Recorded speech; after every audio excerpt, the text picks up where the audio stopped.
A black girl faced humiliation on Halloween. A neighbor gave her a dead mouse instead of candy. However, her response stunned him and the entire neighborhood. Find out what she did and why her act became a real lesson for everyone. Subscribe and share where you're watching from. It was Emmy's first Halloween in the quiet, polished neighborhood of Brook Hollow, a world apart from the bustling, vibrant streets of her previous city home. The day had finally arrived, and for weeks she had anticipated this night of costumes, treats, and, hopefully, a few harmless scares. The decorations that dotted the streets were spectacular. Lawns transformed into makeshift graveyards, windows glowed with jack-o'-lanterns, and spiderwebs adorned nearly every porch. But Emmy's focus was fixed on one thing: her costume. This year, Emmy was going as a witch, but not just any witch. Her mother had helped her design the outfit to look authentic and powerful. A witch, her mom had said, while sewing the last few stitches on Emmy's cloak, isn't just a spooky character.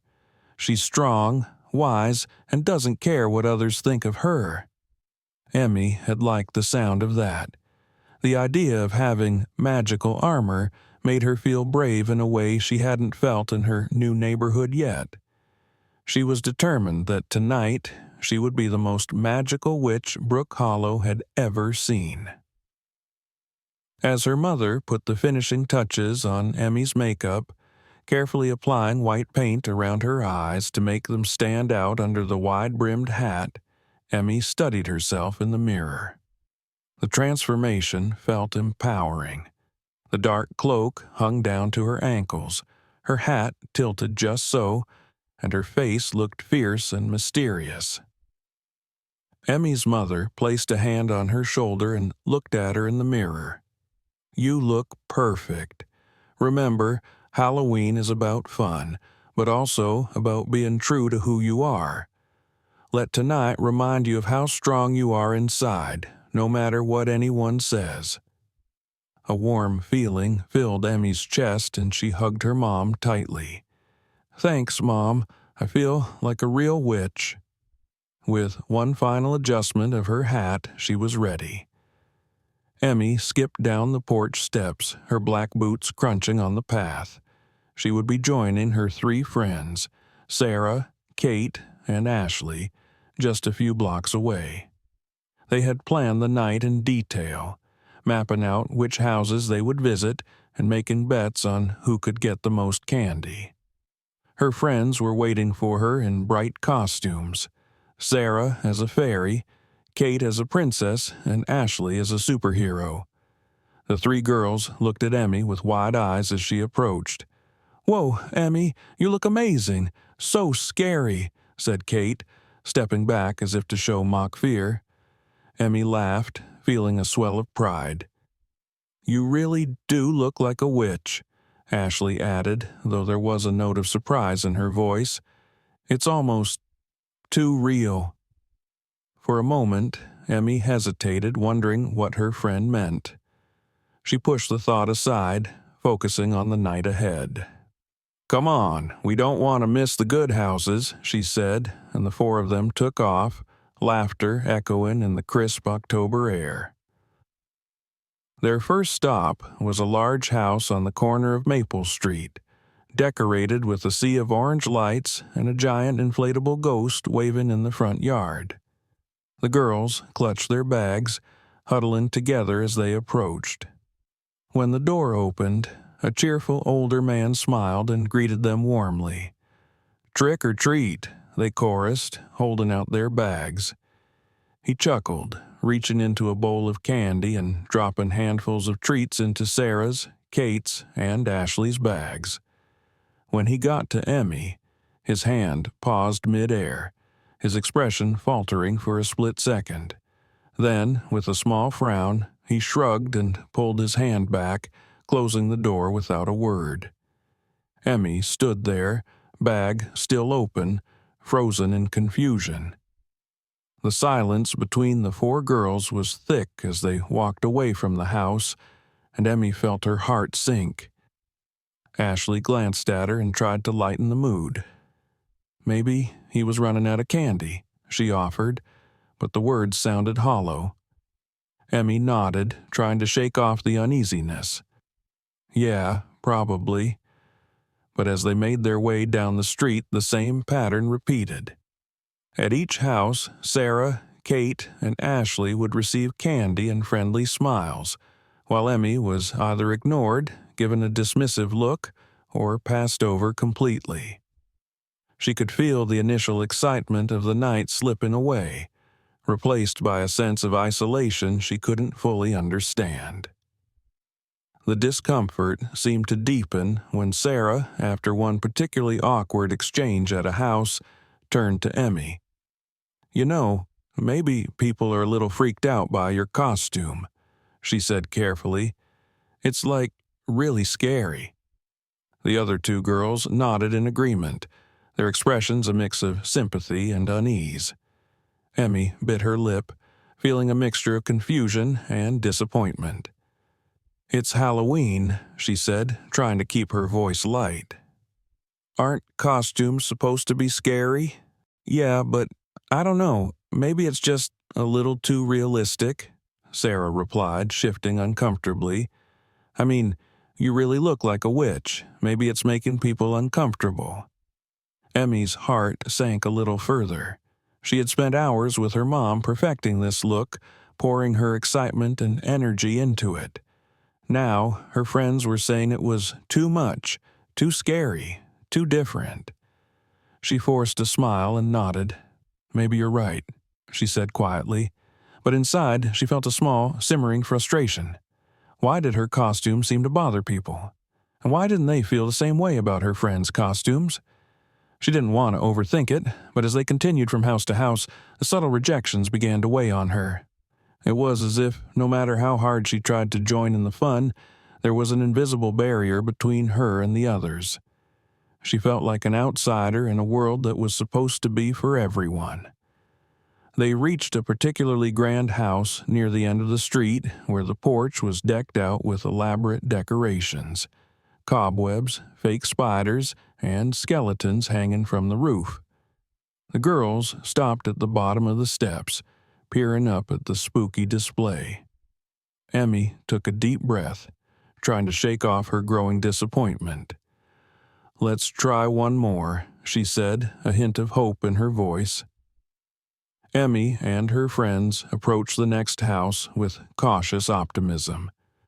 Despite the disappointment so far, Emmy was determined to enjoy Halloween night. She hoped this house might be different, that maybe here she'd be welcomed with the same warmth as her friends. The house was dimly lit, with only a few modest decorations, small pumpkins on the porch, and a flickering lantern by the front door. As they reached the steps, Emmy felt her stomach twist with a mix of hope and apprehension. She didn't want to let her friends see that she was affected by the cold receptions she'd received so far. Taking a steadying breath, she joined them in yelling, "Trick or treat!" The door opened slowly, and an older woman, peering through small glasses, looked them over. Her gaze softened as she looked at Sarah, Kate, and Ashley, but when her eyes landed on Emmy, her expression hardened. She paused, one hand holding the door, the other clutching a bowl of candy. The moment stretched uncomfortably, the silence thick and unsettling. One by one, the girls held out their bags, and the woman dropped pieces of candy into each of their bags, except for Emmy's. She looked directly at Emmy for a moment, then closed the door without saying a word. Emmy's arm lingered in the air, her candy bag hanging open in silent hope. Slowly, she lowered it, her face warm with embarrassment. The other girls shifted awkwardly, stealing glances at Emmy but saying nothing. Ashley, trying to cover up the uncomfortable silence, let out a nervous laugh. "She must be running low on candy or something," she said, a forced brightness in her voice. "Yeah, maybe," Emmy replied, barely masking her disappointment. She felt a gnawing feeling of frustration, one that was becoming harder to ignore. They walked along the street, houses lined on either side, all festively decorated. Emmy glanced down at her nearly empty bag, the few pieces of candy rattling softly as she walked. Her friends' bags, however, were already half full, each one brimming with brightly wrapped treats. The more she looked at them, the more the unfairness of it all became painfully clear. "Emmy," Sarah said carefully after a moment, maybe it's just your costume. I think some people might find it a little too scary." Emmy frowned, confused. "But Halloween costumes are supposed to be scary, aren't they?" Sarah shrugged, exchanging a quick glance with Kate and Ashley. "Yeah, but maybe it's like a little too real. I don't know. People seem to get nervous when they see you." Emmy felt her cheeks flush. She had worked so hard on this costume, thinking it would make her feel special, magical even. Now she was beginning to feel like she'd made a mistake. It felt unfair how her friends were so easily welcomed, while she was left feeling like an outsider. The warmth and excitement she had started the night with were slipping away, leaving behind a heavy sense of isolation.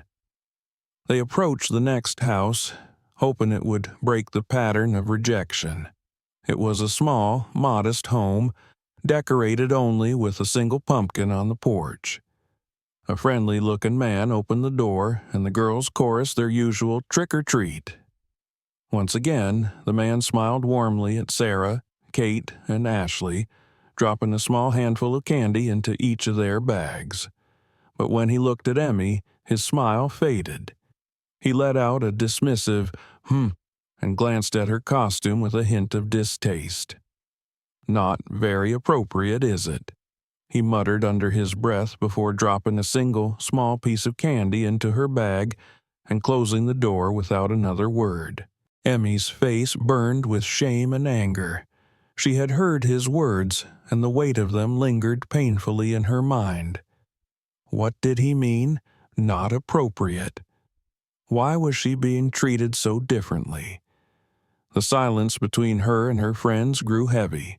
She could tell that they didn't know what to say, each of them casting awkward glances her way.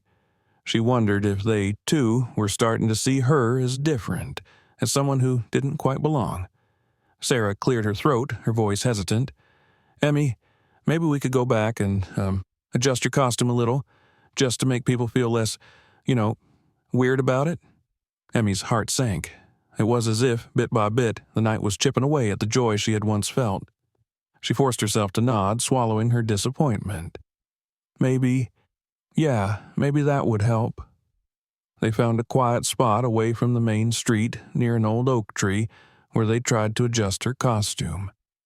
Emmy removed her hat, letting her carefully braided hair fall loose, and tugged her cloak back a bit, trying to soften her appearance. But as she did so, she felt as if she was taking off a part of herself. This costume had been her armor, her expression of strength. Now it felt like she was being asked to hide that part of herself. When they returned to the street, Emmy felt hollow, like a ghost in her own costume. Her friends encouraged her, saying that now maybe things would go better. But with each house they visited, Emmy found herself growing more and more invisible. At one door after another, people barely looked at her or skipped over her entirely. Her friends received handfuls of candy and friendly smiles, while she was either ignored or given just a token piece, barely enough to acknowledge her presence.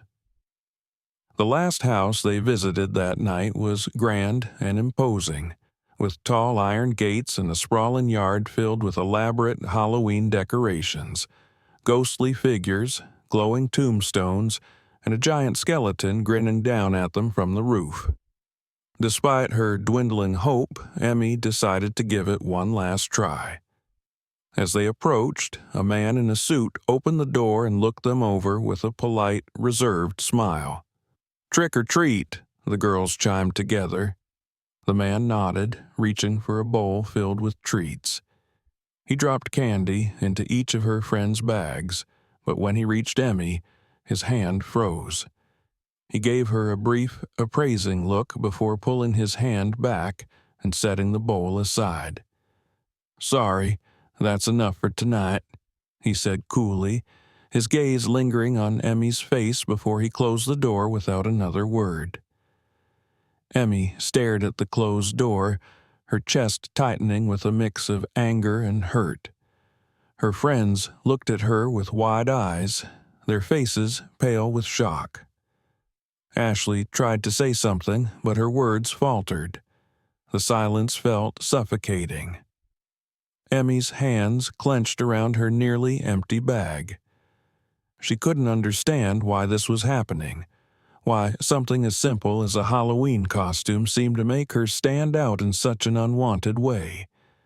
The joy and excitement she had started the night with had been replaced by a hollow ache. Without a word, she turned away from the house, blinking back the tears that were beginning to sting her eyes. The sky was darkening into a deep, inky blue, and the street was alive with the sounds of laughter and shouts from other children, their voices echoing in the chilly night air. Emmy's friends, sensing the tension, tried to keep the mood light. "Hey, I heard the house at the end of this street has the best candy," Sarah said, pointing down the road. "Full-size bars." "Yeah, they always go all out," Kate chimed in, "and they have the coolest decorations." Ashley smiled encouragingly at Emmy. "Maybe that house will be better." Emmy nodded, not trusting herself to speak. She wanted to believe them, to hope that maybe this house would treat her the same as the others, but the memory of the previous rejections lingered, like shadows creeping over her heart. She wasn't sure if she could take another cold look, another dismissive gesture. As they walked, Emmy's mind kept replaying the words of the last man who had refused her. She had tried to brush it off, but his voice echoed in her head. "Not very appropriate, is it?" She wondered what he had meant. Was it the costume? The way she looked? Or was there something else? Something she couldn't quite put into words. Finally, they arrived at the last house on the street.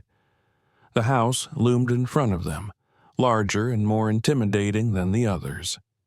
The porch light cast a harsh glow, illuminating a row of eerie decorations. Plastic skeletons dangled from the trees, and fake cobwebs stretched across the bushes. A carved pumpkin sat on the front steps, its face twisted into a sinister grin. The girls looked at each other, a mixture of excitement and nervousness in their eyes. They took a deep breath and walked up to the door, standing side by side. Emmy hesitated, feeling a strange sense of dread, but forced herself to step forward with them. "Trick or treat," they called out together, their voices echoing in the stillness. The door creaked open, and an older man with a grizzled beard and cold, calculating eyes peered out at them. His face was set in a smirk, and there was something unsettling about the way he looked at them. His gaze moved slowly over Sarah, Kate, and Ashley, his smile widening as he saw their bright, cheerful costumes. But when his eyes landed on Emmy, his expression changed. He raised an eyebrow, a mocking glint in his eyes. "Well, well," he drawled, his voice dripping with sarcasm. "Looks like we've got a little witch here." He glanced at her costume, then back at her face, a cruel smile twisting his lips. "You know, witches don't get treats. They get tricks." Emmy's heart pounded in her chest. She felt her friends stiffen beside her, their smiles fading as they sensed the tension. The man's gaze stayed fixed on Emmy, and she felt a chill run down her spine. She forced herself to hold his gaze, even though every instinct told her to look away. The man reached into his pocket and pulled out a small, wrinkled object. Emmy squinted, trying to see what it was. Her stomach turned as she realized he was holding a dead mouse, its tiny body limp and lifeless. With a dark chuckle, he held the mouse out to her, dangling it by the tail. "Here's a treat for you, little witch," he sneered, his voice filled with contempt. "It's all yours." Emmy stared at the mouse, her heart racing. She wanted to recoil, to turn and run, but she felt rooted to the spot. Her friends were silent, their faces pale with shock, but none of them spoke up. She glanced at them, hoping for some support, some sign that they would stand with her. But they looked away, avoiding her gaze. Slowly, her hand reached out, almost as if it were moving on its own. She took the mouse from him, her fingers trembling as she felt its cold, lifeless body in her hand. The man laughed, a harsh, mocking sound that echoed in the silence. "Good girl," he said, his voice dripping with sarcasm. "Now run along, little witch. And don't forget, real witches don't get treats." With that, he shut the door in her face, leaving her standing on the porch, clutching the dead mouse. The laughter and sounds of Halloween around her seemed to fade, replaced by a ringing silence. Emmy felt a lump forming in her throat, a mix of anger, shame, and hurt swirling inside her. Her friends shifted awkwardly, unsure of what to do. Sarah finally spoke, her voice barely above a whisper. "Emmy, I'm so sorry.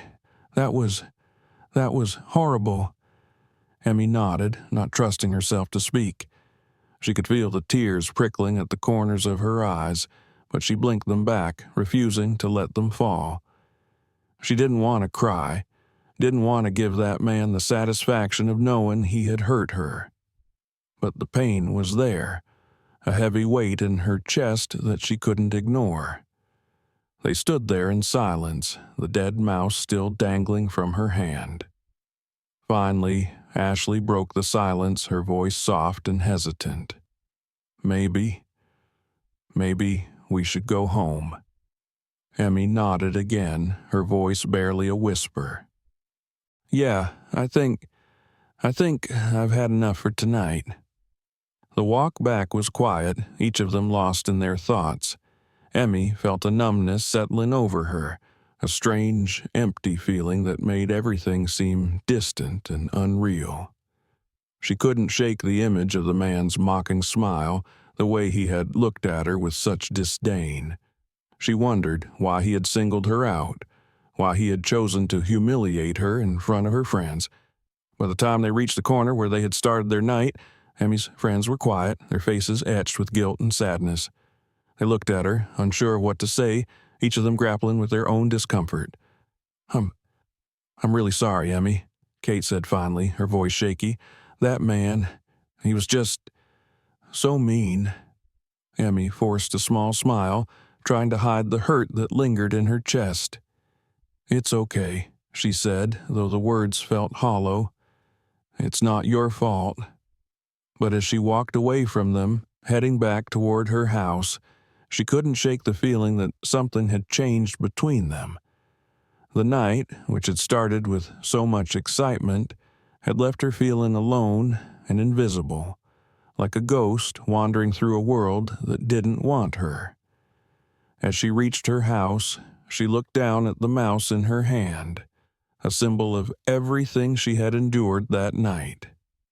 With a deep breath, she tossed it into the bushes, leaving it behind as she stepped onto her porch.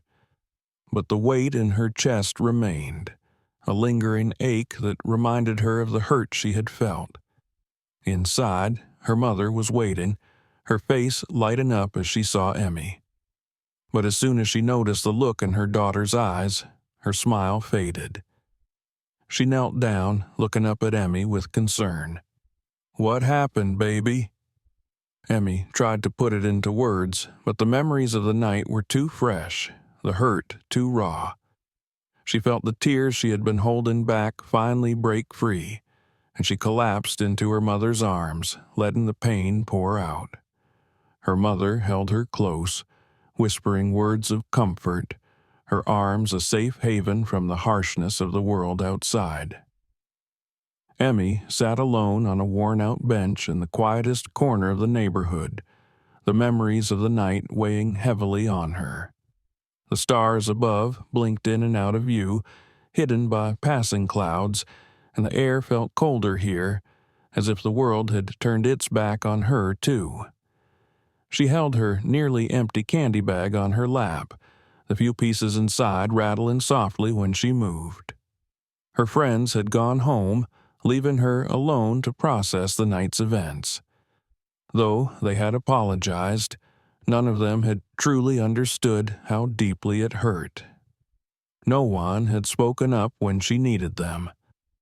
She shivered, pulling her witch's cloak tighter around her shoulders. It was supposed to have made her feel powerful, invincible even, like a magical armor against the world.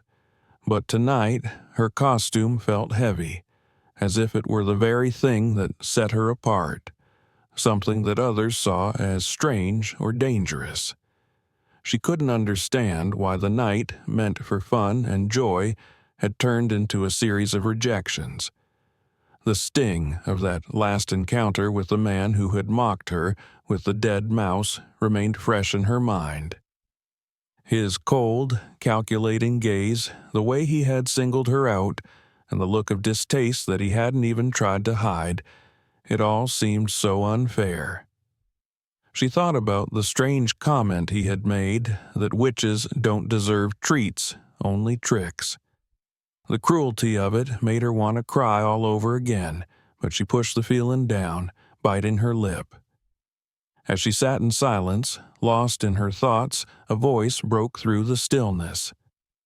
"Dark night for a witch, isn't it?" Startled, Emmy looked up. Sitting next to her on the bench was an older woman, someone she hadn't noticed approach.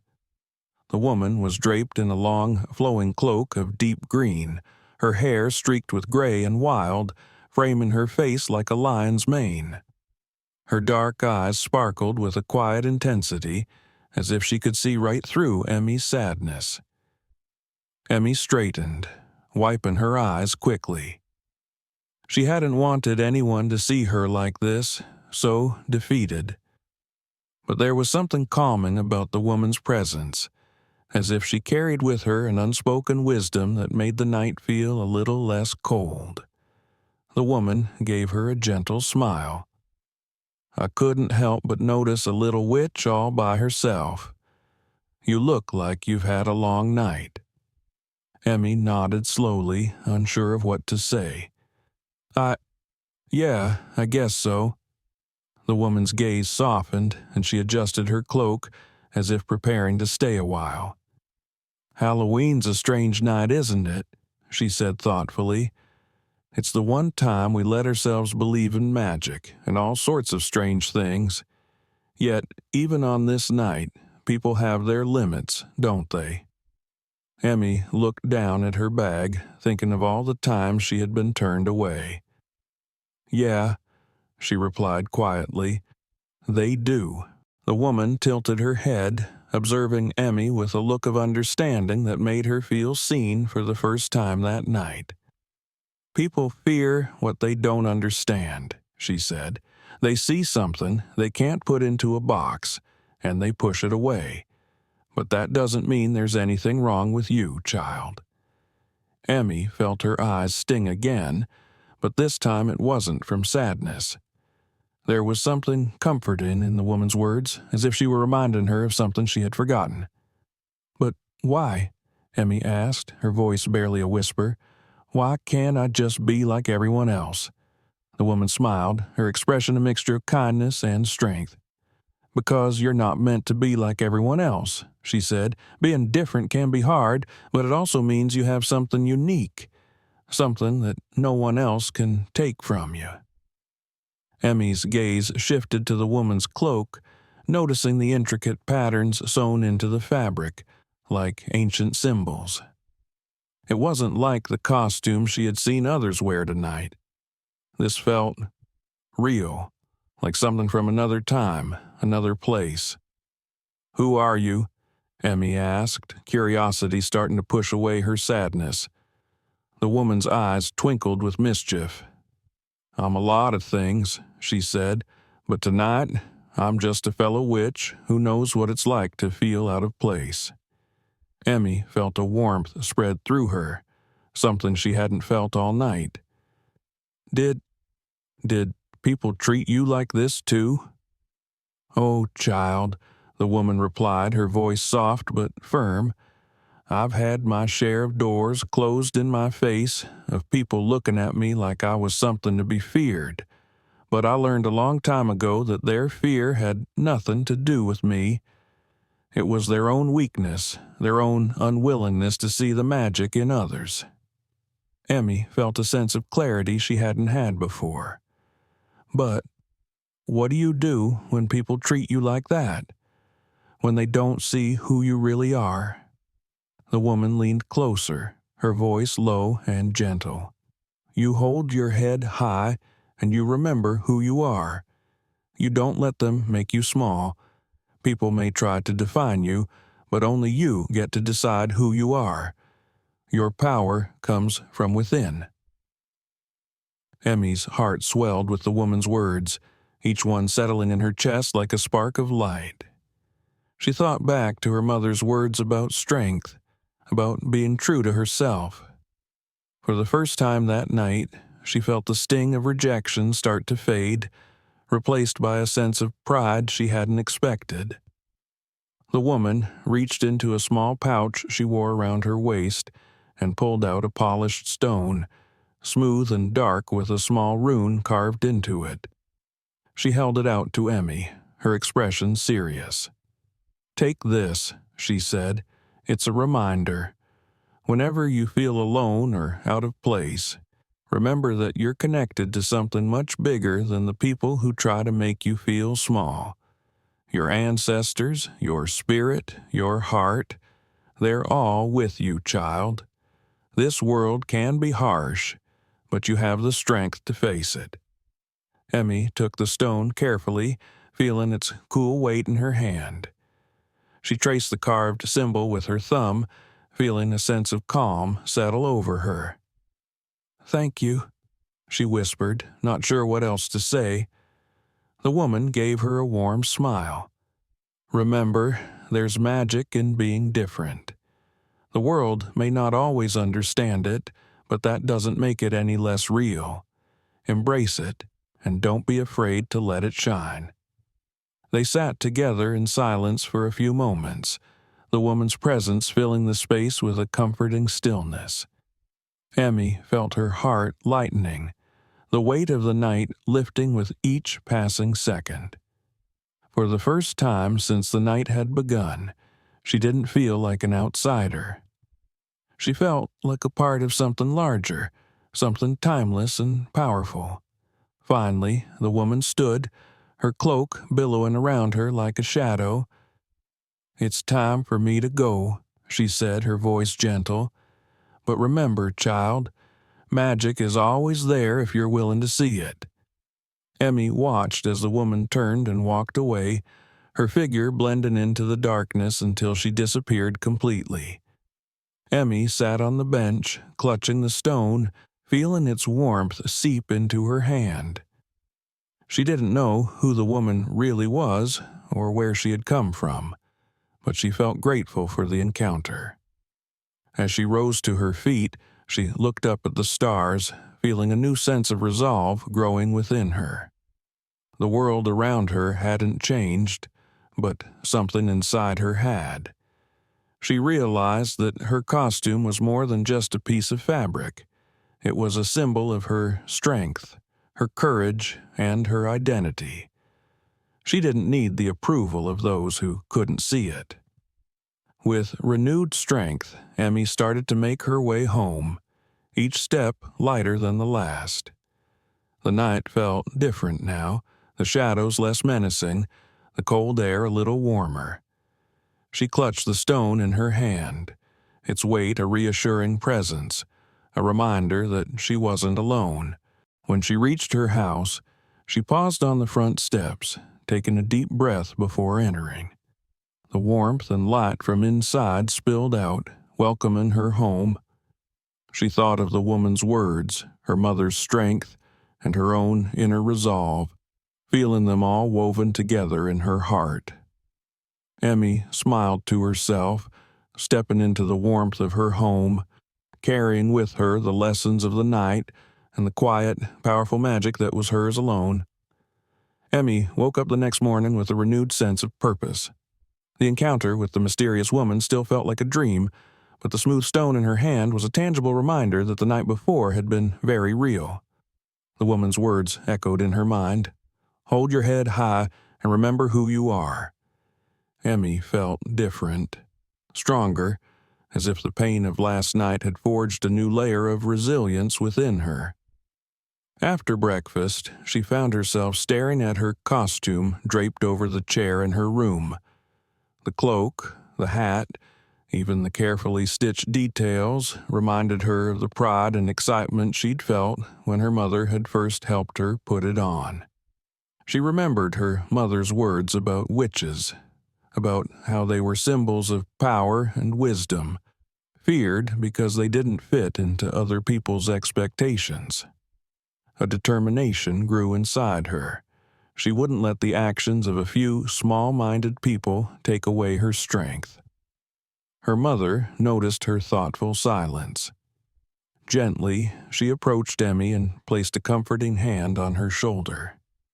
"You know, I noticed something different about you last night," she said, looking into her daughter's eyes.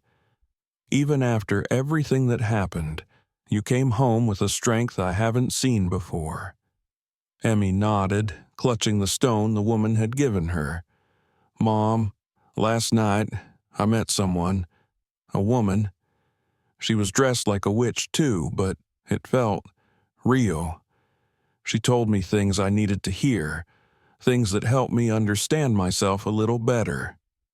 Her mother's gaze softened, and she gave Emmy's shoulder a gentle squeeze. "Sometimes the people we need most appear when we least expect them," she said. "It sounds like you met a true friend, even if it was just for a little while." Emmy felt her heart swell. She knew now that she couldn't let the night's painful memories define her. Instead, she would use them as fuel, a reminder of her strength and resilience. As the day passed, Emmy made a decision. She would go back to the house of the man who had given her the dead mouse, not to seek revenge or confrontation, but to show him that he hadn't broken her. She would face him with the confidence and courage she had found within herself. Late that afternoon, she donned her witch costume again, adjusting her hat and cloak with the same care and attention as the night before. She studied herself in the mirror, her heart pounding with a mix of nervousness and excitement. The costume no longer felt like something that set her apart in a negative way. Instead, it felt like a shield, a reminder of the courage that had always been inside her.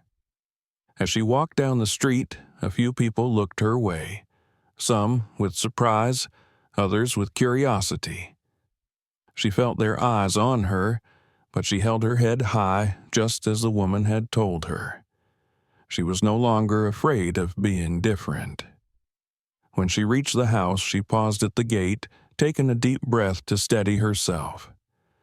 The old man's house looked just as intimidating as it had the night before, the shadows lengthening across the lawn. The decorations had been taken down, and the lights were off, but Emmy could feel the tension building within her. She approached the door and knocked firmly, her heart racing in her chest. After a few moments, the door opened, and the same man appeared, his face etched with confusion as he looked down at her. He hadn't expected to see her again. Emmy held up her hand, revealing the dead mouse he had given her the night before. She kept her gaze steady, refusing to look away. "You gave me this last night," she said, her voice calm but strong. "I wanted to return it to you, because I don't need it. It doesn't belong to me." The man's face twisted in a mixture of surprise and disdain. He opened his mouth as if to say something, but Emmy didn't give him the chance. "You may think that treating people like this makes you powerful," she continued, her voice unwavering, "but all it really shows is weakness. You couldn't take my strength away, no matter how hard you tried." For a moment, he stared at her, a look of bewilderment crossing his face. She saw a flicker of something, perhaps doubt, perhaps shame in his eyes, but he quickly masked it, giving her a scornful look. "You think you're special, do you?" he sneered. Emmy met his gaze, her heart steady. "I know I am," she replied simply. Then, without waiting for a response, she placed the mouse gently on his doorstep, turned, and walked away. As she moved down the path, she felt a sense of relief and release, as if a weight she'd been carrying had finally lifted. She hadn't needed his approval or understanding. She only needed to show herself that she was stronger than the cruelty he'd shown her. As she walked back toward her house, her friends Sarah, Kate, and Ashley saw her and rushed over, their faces filled with concern and guilt. "Emmy, we're so sorry about last night," Sarah said, her voice choked with emotion. "We didn't stand up for you when we should have. We were scared, and I know that's no excuse.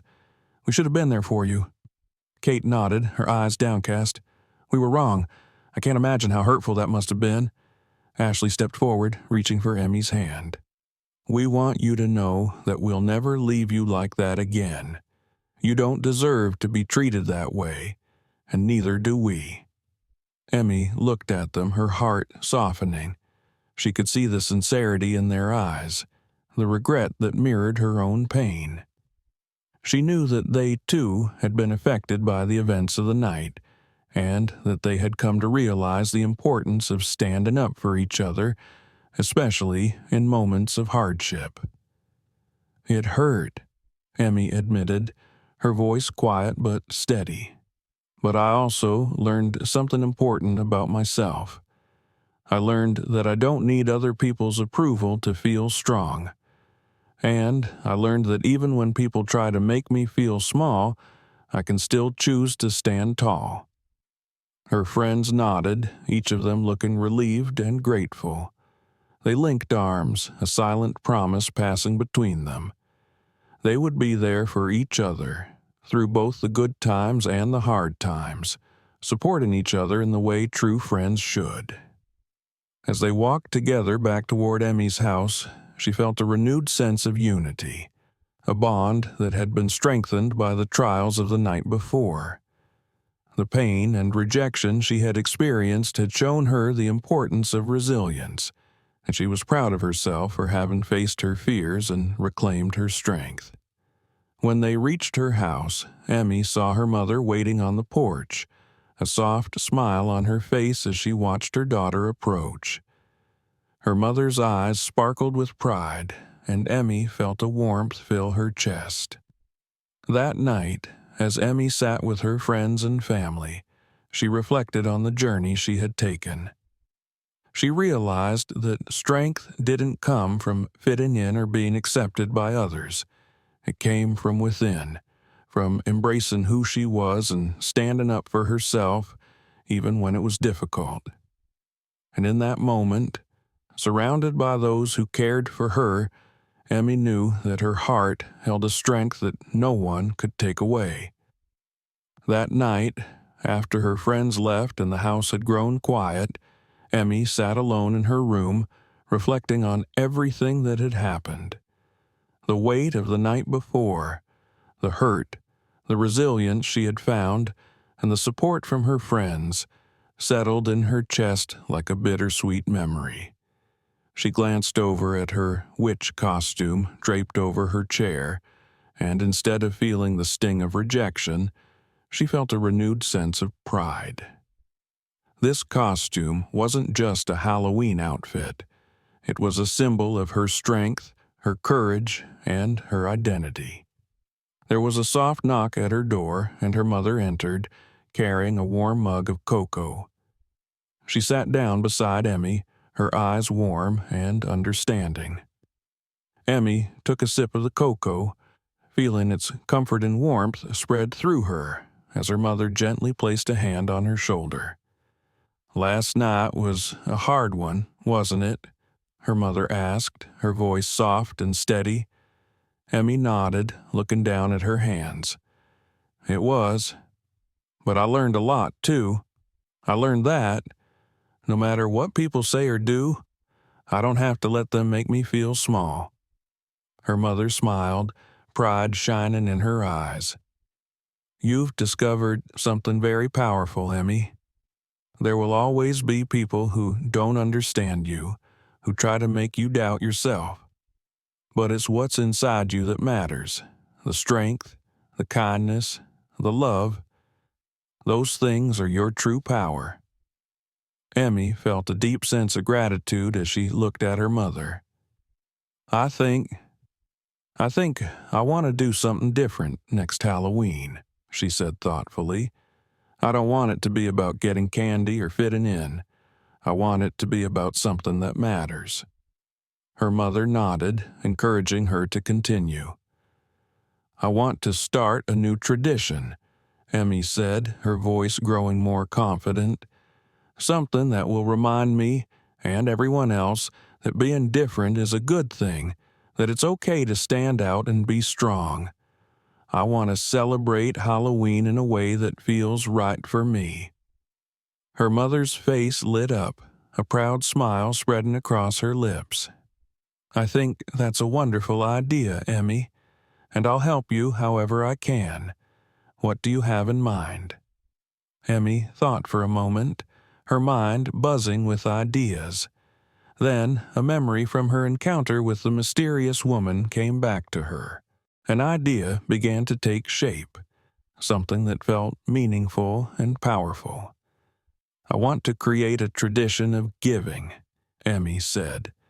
"Instead of just collecting candy, I want to share something special with other people, something that reminds them of their own strength. Maybe I can make little tokens, like the stone that woman gave me, and give them out to other kids who might need a reminder that they're strong, too." Her mother's eyes sparkled with admiration. "That sounds like a beautiful tradition, Emmy. We can find some stones together, maybe paint symbols on them, something that represents strength and courage."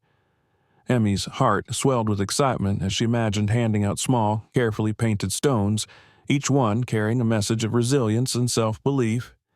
She could already see the joy it would bring, the way it could brighten someone's Halloween in a different, deeper way.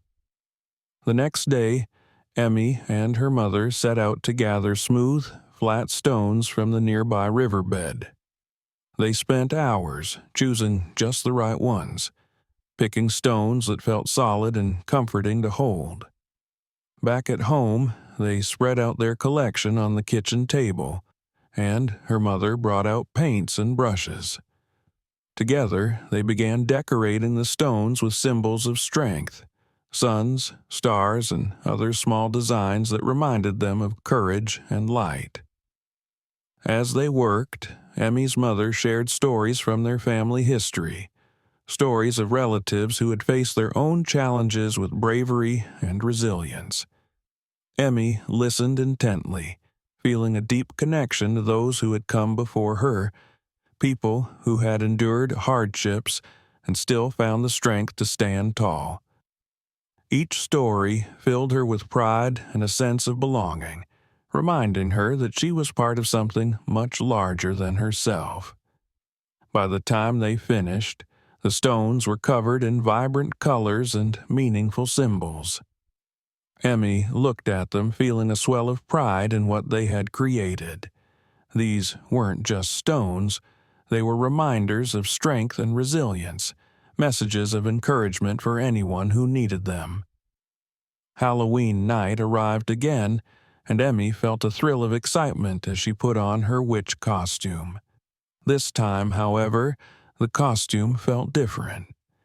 It wasn't just an outfit, it was a representation of her journey, a reminder of the courage she had found within herself. She wore it with pride, knowing that it symbolized her resilience and her identity. As she stepped out onto the porch, her mother joined her, carrying a basket filled with the painted stones. They had decided to set up a small table by the sidewalk where they could hand out the stones to trick-or-treaters passing by. Emmy had written a small note to go with each stone, explaining that it was a token of strength and that whoever received it was strong and worthy, just as they were. One by one, children approached the table, their eyes lighting up as Emmy handed them a stone along with their candy. Some of them looked at the stones with curiosity, others with excitement, and a few even clutched them tightly, as if sensing the meaning behind the gift. As the night went on, Emmy felt a profound sense of fulfillment. She had turned her pain into something positive, something that could bring light to others. Each time she handed out a stone, she felt a little of her own strength reflected back to her, a reminder that she was no longer the girl who felt rejected and small. She was a girl with a new tradition, one that celebrated courage and self-acceptance. Toward the end of the evening, Emmy saw Sarah, Kate, and Ashley coming down the sidewalk, their faces lighting up when they saw her. They approached the table, their costumes bright and cheerful. "Hey, Emmy," Sarah said, beaming.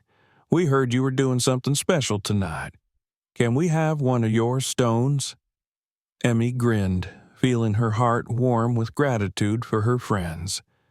She handed each of them a stone, watching as they admired the symbols and colors. They thanked her, their eyes filled with respect and admiration, and Emmy felt the bond between them grow even stronger. As the last of the trick-or-treaters made their way down the street, Emmy and her mother packed up their things, the basket nearly empty. Emmy looked around at the quiet neighborhood, feeling a deep sense of peace and satisfaction. They walked back to the house, the night cool and calm around them. As they reached the front porch, Emmy's mother placed a gentle hand on her shoulder. "You've created something beautiful, Emmy," she said softly. "This tradition. It's a reminder to everyone who receives these stones that they're strong and valued. You've turned something painful into something powerful." Emmy nodded, feeling tears prick at the corners of her eyes, but this time they were tears of pride and joy. She had found a way to take the darkness of her experience and transform it into light, something that could bring hope to others. As she looked out at the night sky, Emmy felt a sense of connection to her family, to her friends, and to the mysterious woman who had helped her find her strength. She knew that, from this Halloween onward, her tradition would carry forward, spreading a message of resilience and self-worth. And in that moment, with the stars shining brightly overhead, Emmy knew she had found her own kind of magic, one that was woven from courage, kindness, and the quiet, steady strength that could withstand even the darkest of nights. Subscribe so you don't miss out on new stories. Watch the next and other videos for more amazing plots and unexpected twists and turns.